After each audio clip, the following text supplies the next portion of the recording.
music just gives you the right to do whatever kind of dance at all that you want.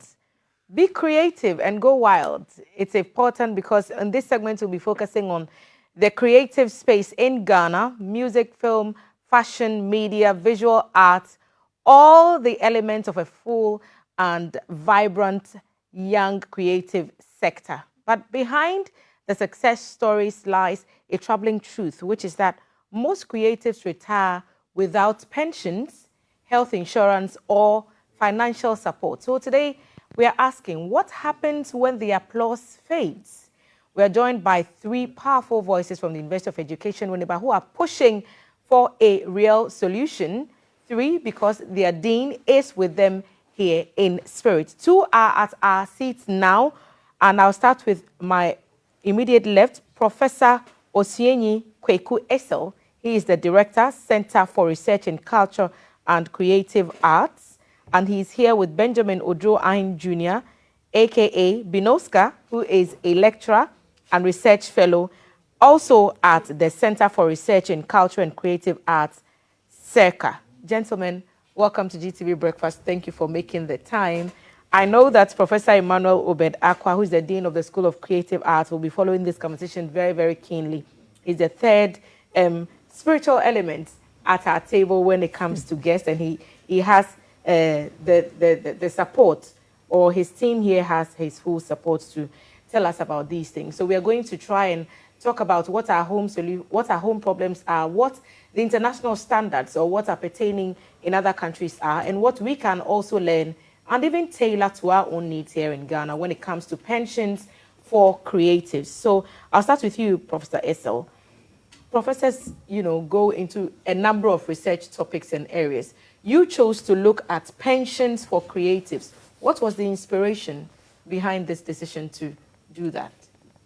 Thank you so much. My regards to all viewers and listeners. At the Center of Research in Culture and Creative Arts, we focus on two major reports annually, and we looked at TVET reports, or we call it TVET Affairs, and then we look at what is happening in the creative space. So two major annual reports.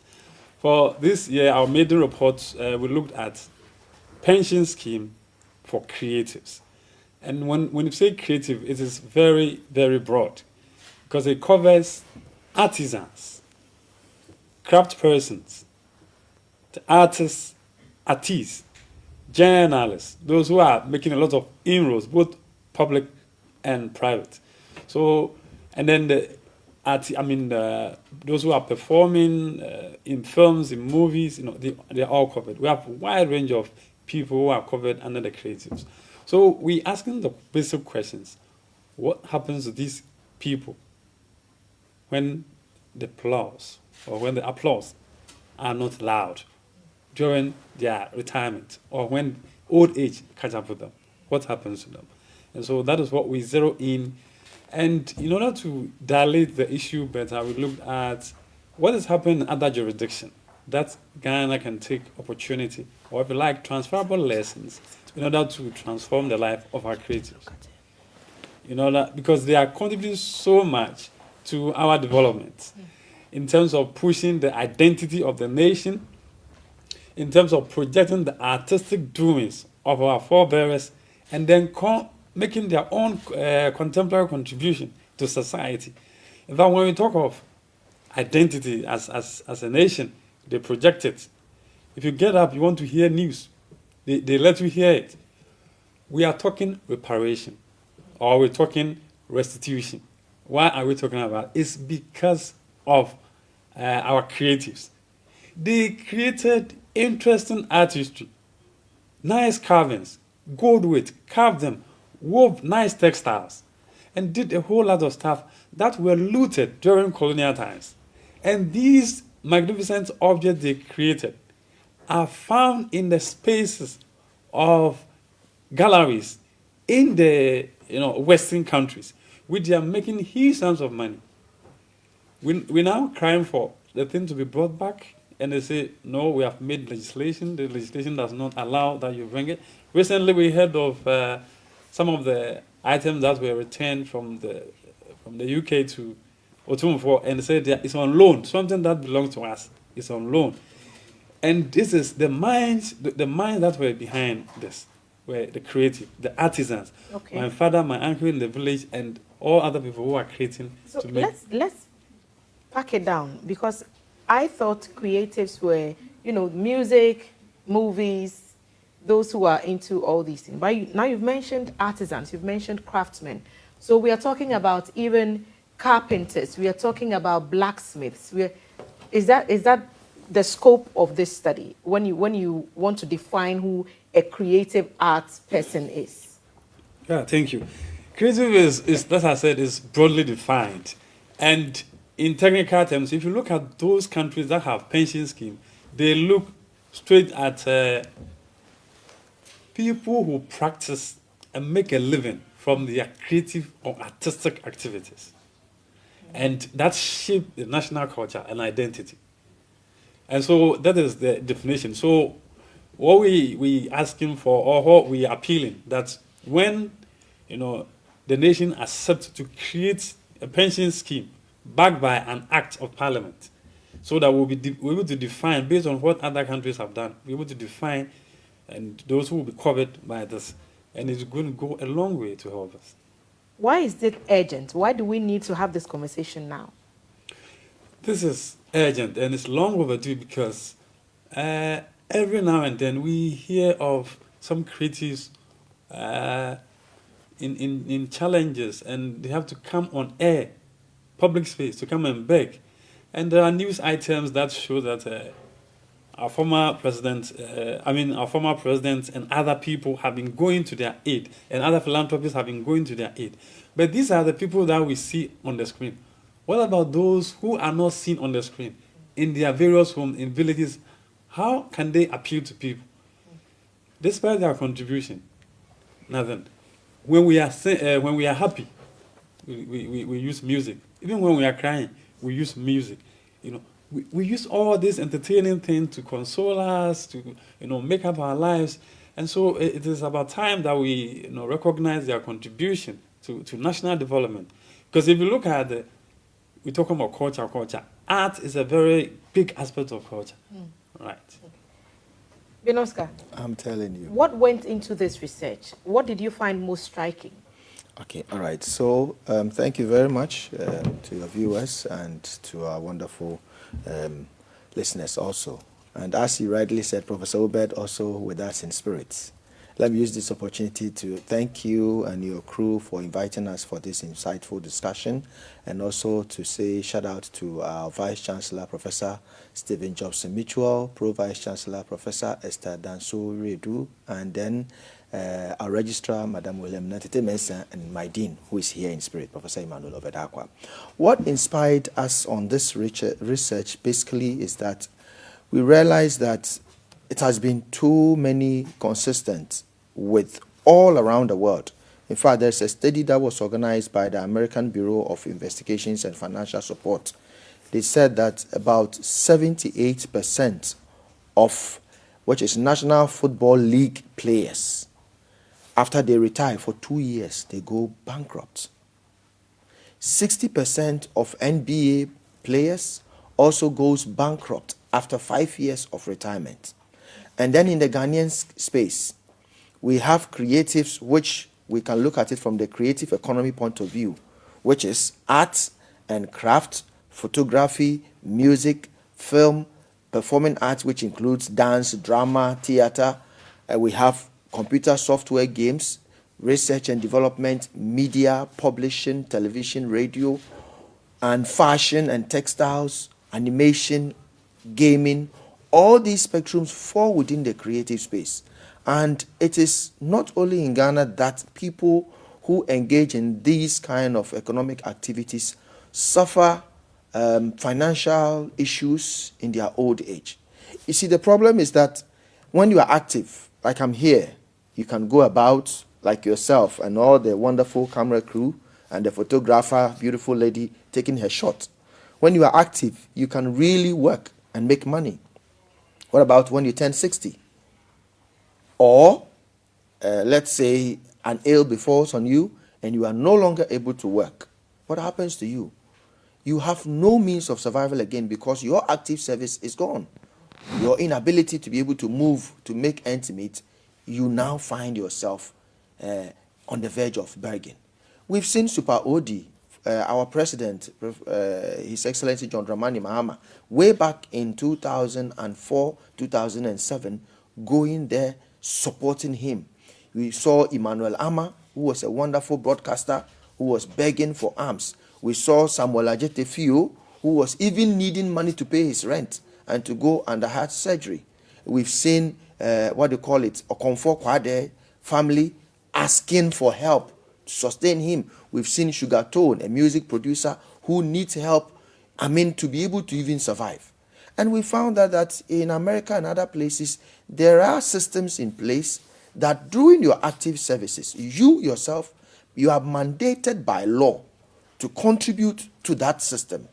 And then also, government has set up a pension scheme where the people that engage your services by law also pays percentage of the money they are paying to you to the scheme, so that immediately you apply for pension or your inability to perform again, you are automatically taken care of.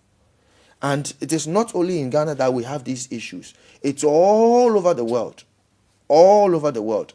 And people have taken the initiative and passed legal registrations to be able to make sure that, yes, the people who are making us laugh, the people who are giving us content, the people who are giving us informations, risking their lives at the expense of us to be able to be emotionally, psychologically, physically, and even mentally okay and enjoy our lives. That is the alarming issues that we need to be able to find where it is working so we can learn from them.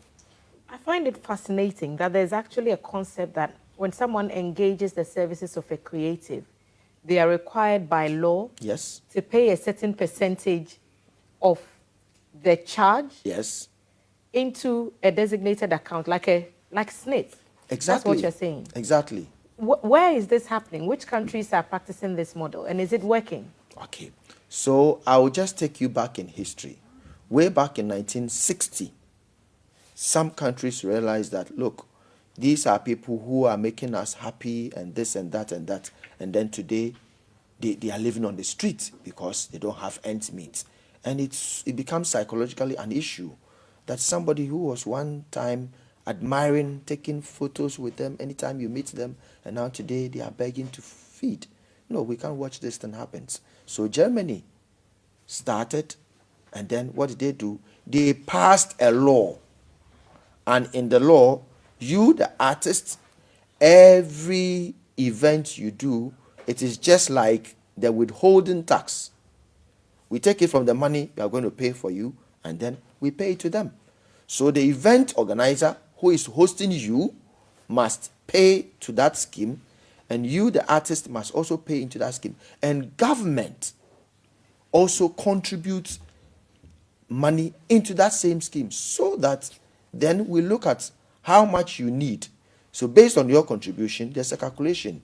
The government passed that law to be able to regulate it properly. Just like in Ghana, we have the Ghana Pensions Regulatory Authority. Right. So that is what Germany has done. And you go to France, similar situations have also. And you see, one thing I realized that it's not only about pension, maternity leave. Maternity. So at the time that you are 9 months, between 9 months and even after maternity, post-maternity, you are not able to perform. What happens? You need to survive. And so they have that aspect. And then they have health insurance. Not just the normal health insurance, but a health insurance which is specifically geared towards these creatives. So that it is not like he turns up in the hospital and instead of him getting medical attention, now people want to take photos of him and be posting on social media.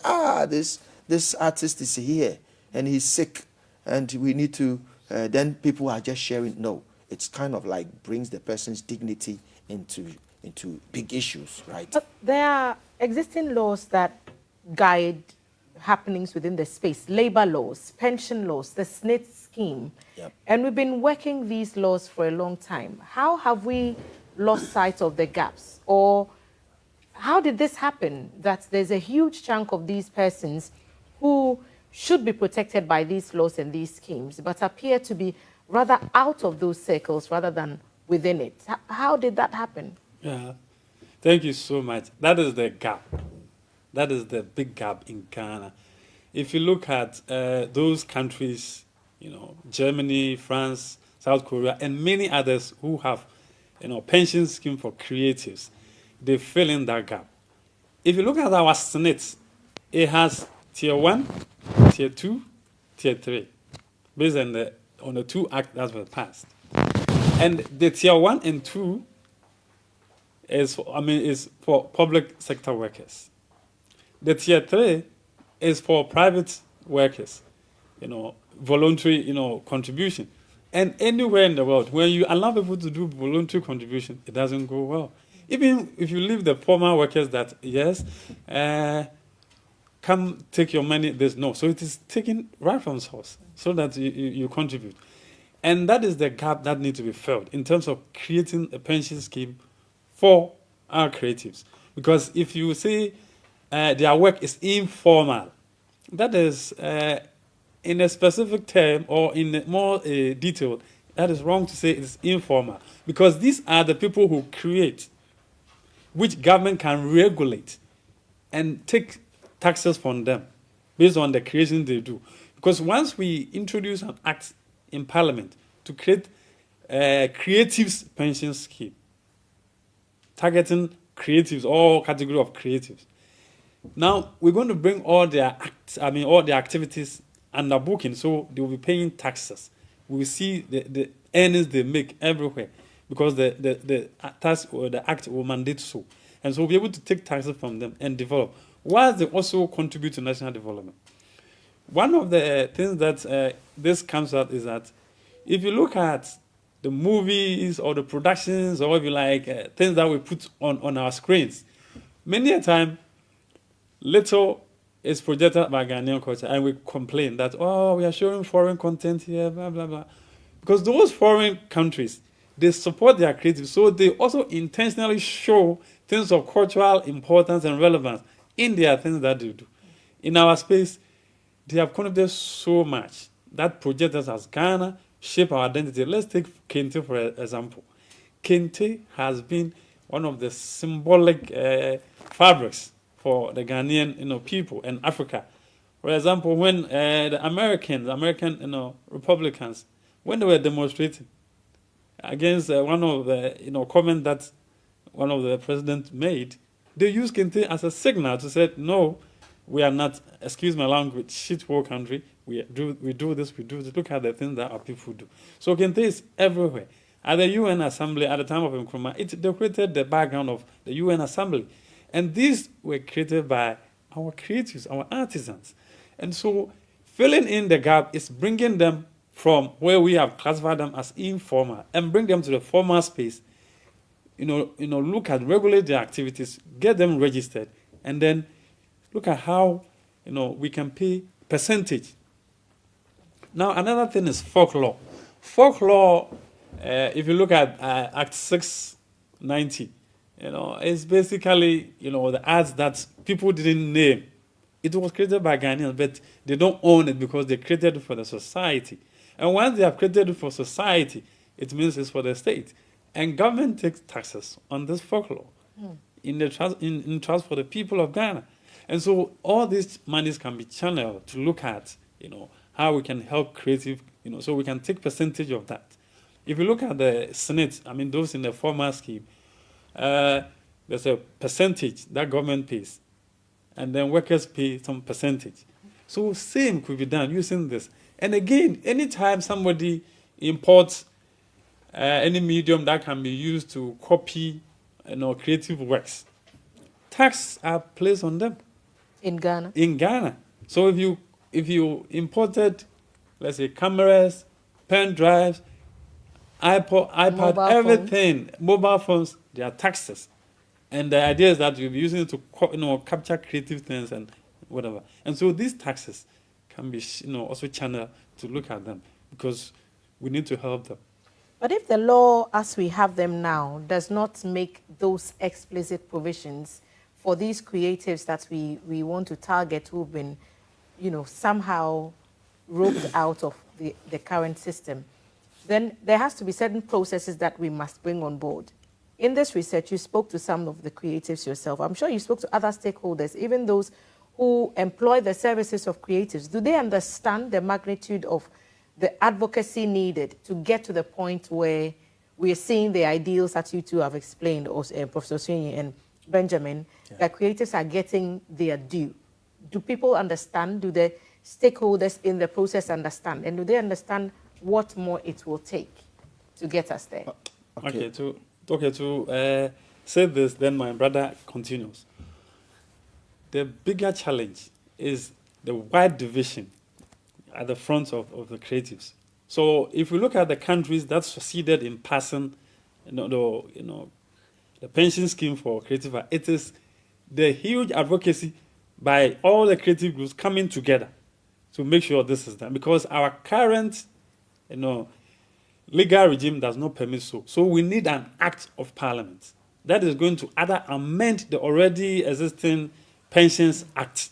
So once you amend it to accommodate these creatives, then it becomes something very workable. Because when something has not been passed by Parliament, enforceability becomes something. And another issue is that we don't, as a nation, we don't have a national creative art policy. Back in 2013, Professor Mills did something wonderful. May you so rest in perfect peace. That was the first attempt that he said, look, I'm giving 2 million Ghana cedis to creatives. And he gave it to Musica because they were prominent at the time. So, and that was the first time we had arts added to culture ministry to recognize the doings of the creatives.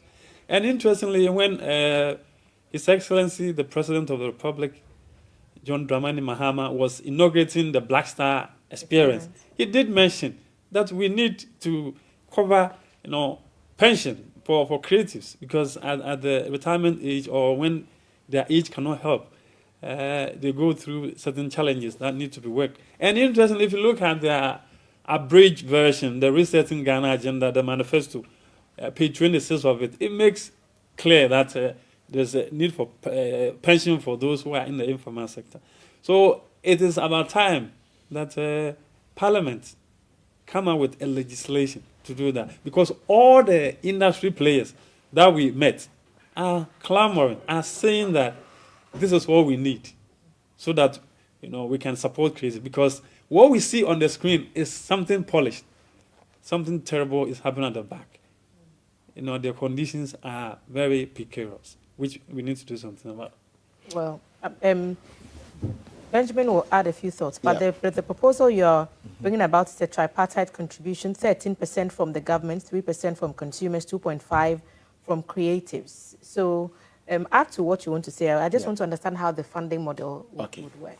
All right. So first, let me start with the stakeholders. And the stakeholders, I want to break it into two. Internal stakeholders, that is the people, practitioners themselves. Truly, anybody, any ordinary creative persons don't want you to touch their money. And so that issue of understanding that, yes, we need pensions, they see it as not relevant for today. Why? Because it's my money. Why do you want to touch it? And that issue of even trust, that when I get my money, contribute to this pension scheme, will I really, really benefit? Transparency and accountability. Exactly. And they will even tell you stories where those who are now classified as former workers, they go on pensions and they will be chasing for their pension scheme for 1 year, 2 years. Some even die before that lump sum is given. And then those who are also unable to even appear themselves get deactivated from the system because they are classified as no more living. So these issues are there that some creatives expressed, that the current system that we do, we have challenges. Another issue they also classified is the issue of royalties, which is even currently what they should be able to benefit. They are not getting that fairly. And we have an issue with that because the royalty system currently being operated here in Ghana as the Copyright Act 690/2005 states is that we don't have itemized system of payment.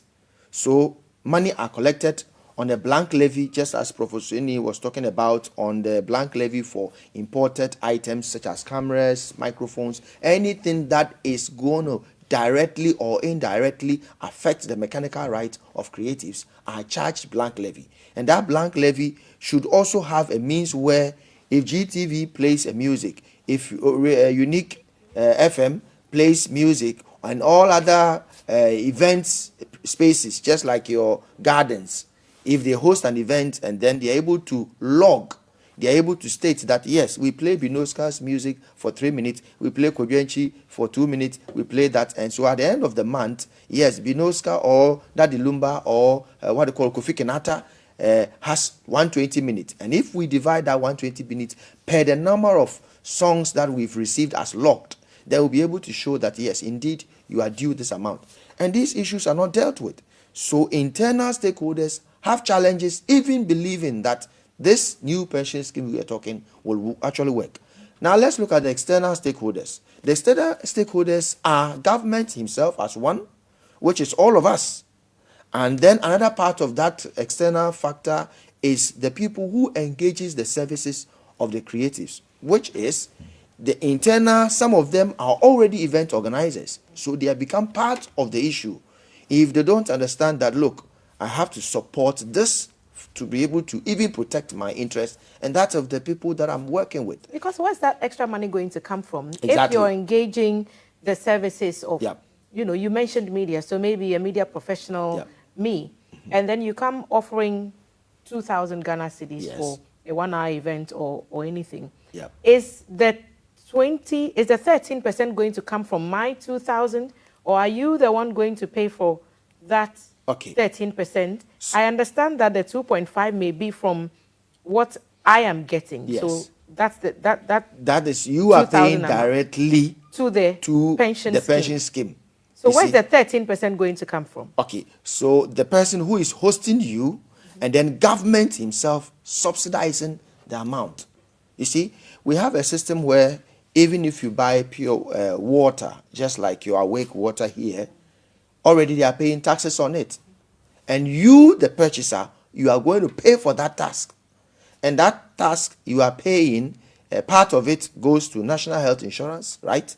We have what do you call electronic levy. Now it has been scrapped off. But we have national health insurance on it. We have light on it. We have water on it. Besides your water bill you are paying at home. If you go on the shops, anything you buy that you get receipt, you are paying tax on it. And even those who are not able to pay tax directly as mandated by our tax act, they are charged by the municipal assemblies. Every morning, hey, this is your tax, you have to pay. The pure water sellers and the hawkers in the street, they are taxed by it. So those monies from the government would also contribute to the sector, to this pension scheme, so that the creative himself, we can even push it into what we call withholding tax. If I agree, you agree to charge me 2,000 for this event or 50,000. Yes, by law, we are going to pay 2.5 of your money to the pension directly. And so the regulations will be that every event organizer has to be registered. Every places where public engagement goes on, not only in music, but in film, the cinemas, churches must also have to pay, unfortunately, because music and movies that are shown in churches, and even projectors in churches that put up people's lyrics on screens, all needs to be paid. Even our current Copyright Act talks about it. And so if they are being tasked, this one is not your income task, but the performance right that you need to pay, whether for photography, for music, for film, and all the other spectrum, you see. And so that it will also help us to understand that, yes, internal and external stakeholders are contributing their part. Me, as an artist, it is for my future. And that is why all these things happen. Why wouldn't you be happy? It sounds like the ideal situation. And I'm reading through some of the research that you've sent, and you talked about, Professor Osini, a national creatives registry. What would that do? Yeah, that's thank you so much. That goes to defining who a creative is. and basically people who make a living based on their creative activities, not hobbies. You're using creative as your hobby. I know creatives, a lot of it starts out as hobbies. Yeah, so we are not looking at the starting one. We're looking at the peak one. You have a registered association. You belong to an association. You are a card-bearing member, and we recognize you as such because all this, just like let's look at the National Health Insurance Scheme. We have a registry, a database that will be able to know. So once we have a National Creative Registry, then the Creative Arts Ministry will say yes, these are creatives, and these are the people that the creative arts and culture contribute to the national economy. This is how many people are employed in the creative sector. As of now, we can't say it because if you look at the Ghana Statistical Service report, population and household census 2021, it didn't give us a specific figure of how many people are creative. It made an attempt, but a lot of people are not covered in terms of creative. So once we know, because if you look at the creative arts sector, it is a cash cow for many economies, and globally, it contributes about 3.1% of GDP, right? It employs about 29.5 million people globally, and anytime you try to increase the workforce of creatives, it contributes to your GDP by 1%. Yes. So we need to support them. We need to embrace them. And we need to bring them to the formal sector so that we shape our identity, it contributes to our economy, and it creates jobs, and bring the therapeutic benefit. Because the creative bring a lot of therapeutic benefit to us. The kind of warmth we get, excitements, birthdays, whatever, the way they suit us with their kind of creativity is something that we need to appreciate. It's kind of sad that for people who bring us so much joy and help us through even grieving, the reality of their working condition is that there's low and irregular incomes. So until you get the next gig, there is no money coming in. And when it does, sometimes you're told per the research that the professors and his team has shared with us that they are very low. Of course, the lack of healthcare benefits, especially for those who have retired, who have bowed out of the spotlight, insufficient or non-existent retirement schemes also exist. So those are some of the various working conditions that creatives in Ghana face. So we are talking about the legal reforms that will be needed to make this work. You've talked about Parliament needing to implement an act of Parliament to take care of these situations. Now, who should be in charge of managing to ensure transparency and accountability so that the concerns about what if I retire and the money never comes? So what if I am not able to present myself in person? Already there's a SNIT scheme. We've talked about how it has not been representative of all creatives and the gaps that there are. National Pensions Regulatory Authority, Prof has also mentioned them. Should they be in charge of this proposed pension scheme for creatives? Thank you very much. And just as you said, yes, but the new approach that must be attached to it is the National Registry of Creatives, because the SNIT system is working today for any company which has gone to Registrar General's Department to register as a business entity, including schools, churches, and small scale and every company. Once you register, you are mandated to declare that your workforce are casual workers or permanent workers. So if they are permanent workers, every pay you pay to them, 14% of that salary must be taken as their pension, right?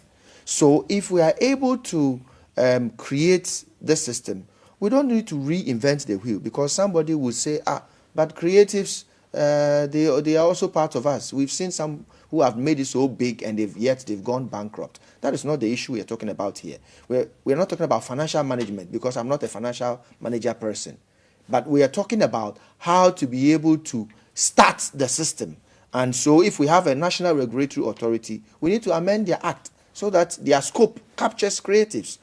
The SNIT pension systems that we have, we need to amend their mandate to also capture the supposedly informal sector. But SNIT maintains that, exactly from what you've said, the informal, the tag, and Prof has mentioned it, that we shouldn't even refer to such categories of Exactly. workers as informal. Yeah. But SNIT would argue, and I'm guessing other pension schemes would argue, that we've made it open for a third tier, Yeah. which is voluntary. So if the people want, they can Yeah. approach us and we can tailor something for them. Good. So let me ask you too.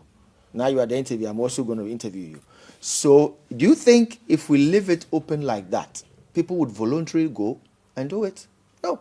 Prof says the research actually shows that people will not.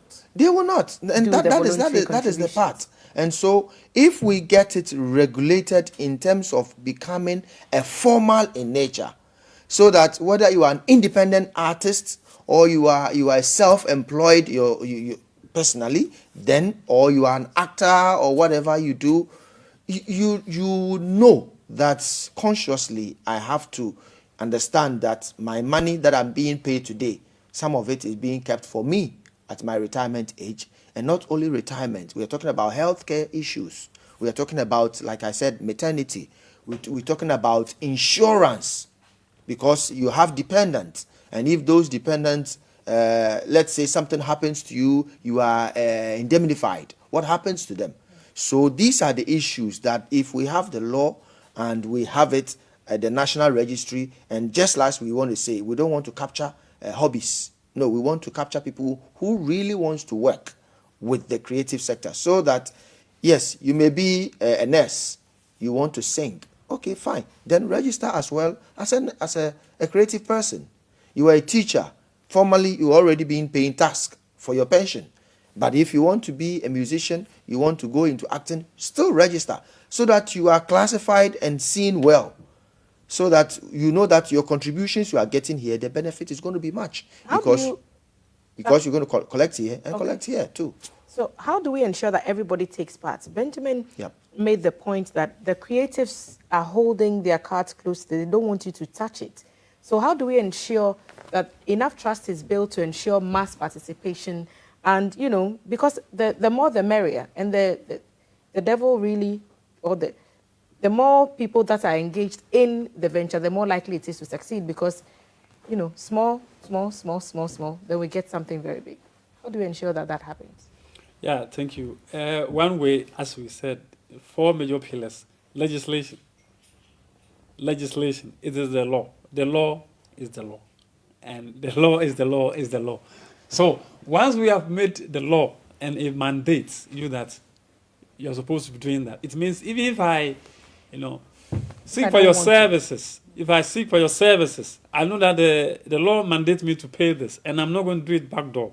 And so all backdoor, when we get a whistleblower saying it, you'll be. So law is very, very important. Okay. Again, advocacy. Advocacy in terms of public education is very key, so that they will understand what they are supposed to do. And in fact, the creatives themselves are clamoring for this, because there are challenges. I'm as a researcher and as a lecturer, it's sad that I hear that some creatives are going through trying times in their old age, despite their contribution, and it's so worrisome. And speaking to them, and speaking with some of them, and even visiting some of them, it is not something we can speak of. So the act is very, very important. And then commitment, political will. One of my good friends, Abaji, gave a narrative. He's the president of FIFAC. It was like, if you are given a photograph, a group photograph, where will you look at first? You obviously look at where you are standing, whether you stand or where am I? So yes, so we are sitting here looking at where creatives are standing, and it is not in good standing. I am sure that is why the president made a very passionate appeal about that, and we look forward to that political will being translated into action, and we believe that is going to help our creatives. Okay, so now the details of the research are out. What next? What are you going to do with this document and the amount of information you were able to gather from the ground? Okay, so what we're going to do next is one here at this breakfast show, advocacy. Let's get people to understand that this is the new thing that we must embrace and all coming on board. The next thing was also to at least probably do an awareness walk, try to invite media and government, inform police, and then all of us coming together. Let's work to conscientize ourselves. And we also need to do workshops and training because it is something that we cannot just do. And then we form a team that will actually draft a bill, because without that, we aren't going anywhere. And so that is the thing. And so we would be knocking on your doors, Breakfast Morning Show, and all your other programs. Give us the opportunity to come and talk about it. Probably even open phone lines if it is possible. Let people call and share their ideas. But where are the creatives in this advocacy campaign? I see researchers, academia sitting before me. I'm also a creative. Okay, what do you do? I play the keyboard, I play drums, I sing, I direct, I write music, and so is Prof. Osieni as well. I'm a sculptor. There are some statues in the public space in Accra. I was part of creating it, and I'm a textile designer. So we design textiles and I teach fashion as well. And so we are all creatives. But just as he hinted on, we will love the media, who are also part of the beneficiaries of this creative thing, to champion it. Nobody can say our stories for us. We have to say it ourselves. And we need to all jump on so that we can contribute in sending this idea far, so that we got government support. And we believe that the Ministry of Tourism, Culture and Creative Art, headed by Honorable Jifa Gomashi, is going to come in to... Have you presented this report to her? Yeah, we invited her on the last Tuesday. We did a policy dialogue on 8 July, which is last week, Tuesday, and invited her. Unfortunately, she made somebody to call that she's traveling. She's unable to attend. And we did invite a lot of government officials, and we've submitted copies to them. And it's also available on our university website. Yes, University of Education, so UEW.edu.gh. Just type pension schemes for Ghanaian creative artists, and it's available. Okay.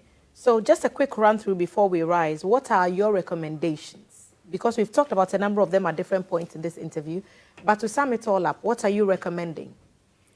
When we're recommending a creation of an act that is going to factor creatives in terms of pension. And that pension should be introduced progressively. And in terms of progressively, it will, look for their retirement. In terms of retirement, during old age, in Ghana, we now peg it at 60. So at 60, what happens to them? The pension. And then we look at career support. A lot of creative need career, because, for example, if you look at movie, it needs a lot of investment so that we can shoot all the nice things and project or make money, with it. So they need career support. And then long-term benefit or long-term care. If you go to other generations at their old age, where they cannot even do certain things, there are people who take care of them. So based on the contribution they make, it has a series of packages that will cater for that. In addition, then we look at how they're also going to promote, the Ghanaian culture and a whole lot of issues, So that is one. Or we're suggesting the amendment of the current SNIT Act, the two acts, that is governing SNIT pension scheme, so that it incorporates creatives. So either we create a new one or amend the existing legal regime to accommodate creatives so that they also be covered. And then what we're looking forward to is that we're looking forward to a time where relegating creative to the background in terms of the national space, in terms of what happens to them at their old age is minimal. Oscar, I'm telling you. What's your final word? Yeah, so my final words is that we know the challenges, and we are aware that people make it so well at their prime age. Some get events that, like a day show, Shatawale, taking 500,000 Ghana cedis. That's a lot of money. He didn't tell you he got 500,000. Oh, I'm telling you that he can't get that money. Yeah, okay. Good morning to you and all your SM fans. Okay, you see, I'm asking the man for you if you told him. Okay. So an artist may make quite a lot of money. And issue of financial mismanagement, issue of bankruptcy comes in. That is not our focus, because we are not talking about financing. We are looking at how we can be able to create a law that will automatically or mandatorily enables them to get pensions at the time that they are unable to perform again. That is all we are asking. And that is all we are asking governments to come in and the performers themselves also to understand that it is for us and we need it.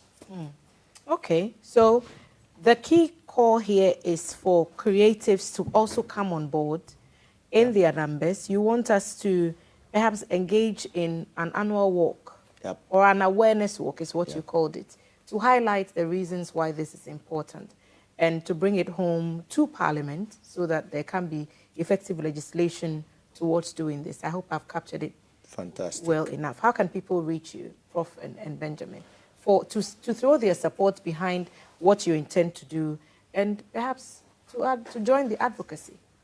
Okay, so you can reach us at the Center for Research in Culture and Creative Arts in the University of Education, Winneba, the only university that have all the creative arts sectors there, you know.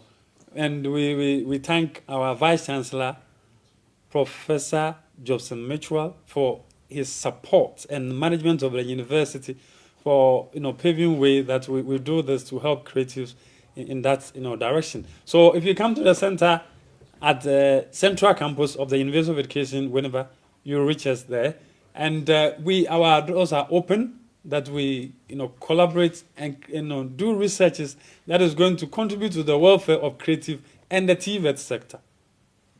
Prof, thank you. I also want to say a very big thank you to my co-investigator, Dr. Nyamawero Nave. He's currently at Sunyani doing a national assignment, and yeah, shout out to him for his wonderful work. Okay. Professor Osuenyi Kweku Essel is the Director, Center for Research in Culture and Creative Arts, CeRCCA, and Benjamin Ojoahin Jr., aka Binoska, is a lecturer and research fellow also at the Center for Research in Culture and Creative Arts, CeRCCA. They are advocating for pension schemes for persons within the creative space, not just the musicians and the actors and actresses, but for artisans, craftsmen, and everyone who uses their creativity to make an impact in the lives of society in terms of our identity and our heritage as a people. And so this conversation, by all means, will not end here. Perhaps on another occasion, we'll get the opportunity to get some more details about the progress being made towards getting that act of parliament that will make this possible. Prof. and Binoska, thank you for making time to join us this morning. Thank you. We'll take a quick break. When we return, the BFS continues. We'll be back.